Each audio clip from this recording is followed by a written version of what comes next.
आदरणीय अध्यक्ष महोदय,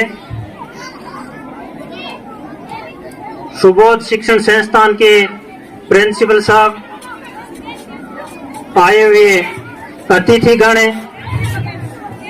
विद्यालय स्टाफ, प्यारे छात्र छात्राओं, आज हम आजादी का 78वां स्वतंत्रता दिवस मनाने जा रहे हैं।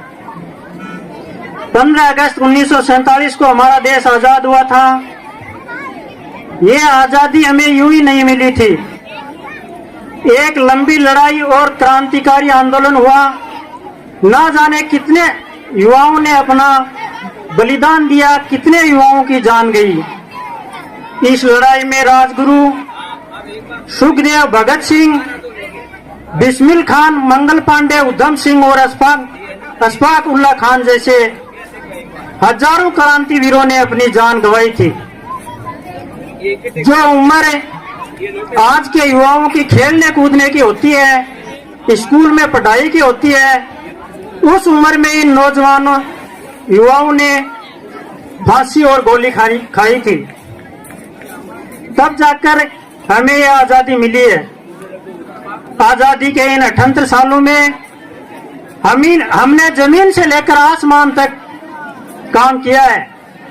इसके पीछे हमारे उन महान पुरुषों की दूरदर्शी सोच को मैं सलाम करता हूं, जिन्होंने IIT, IIM, एम्स और इसरो जैसे रिसर्च इंस्टीट्यूट हमारे देश को उपलब्ध करवाए। इसी बदौलत आज हम सैन्य बल में विश्व में चौथे नंबर पर हैं।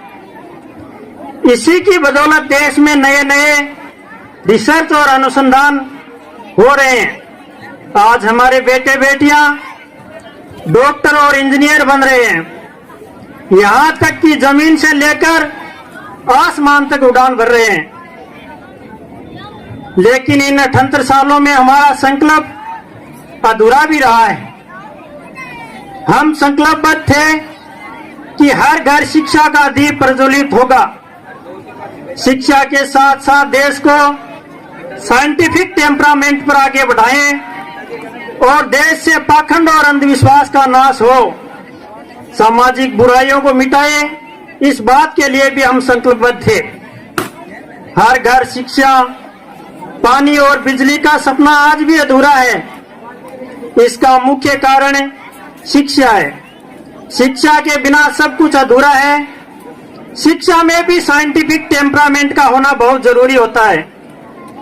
शिक्षित होकर भी हम हमारे हक, जब हम शिक्षित होंगे तो हमारा हक और अधिकार, उसकी लड़ाई लड़ सकेंगे।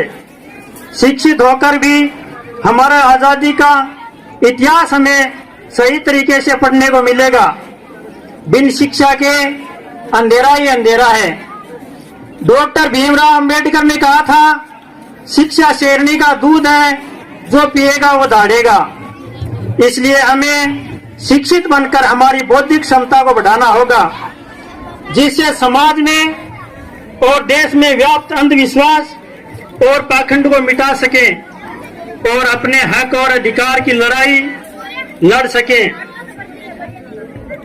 अंत में मैं भारतीय तिरंगे को सलाम करते हुए, उन वीर जाबाजों को याद करते हुए कहना चाहता हूं कि हर बेटे बेटी का ये संकल्प होना चाहिए।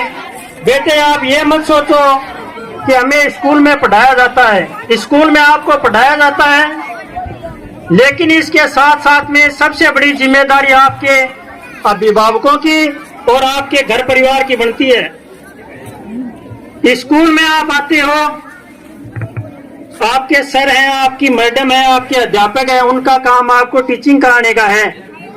लेकिन घर जाकर होमवर्क करना और उस टीचिंग की पुनरावृत्ति करना आपके हाथ में है, वो इनके हाथ में नहीं है।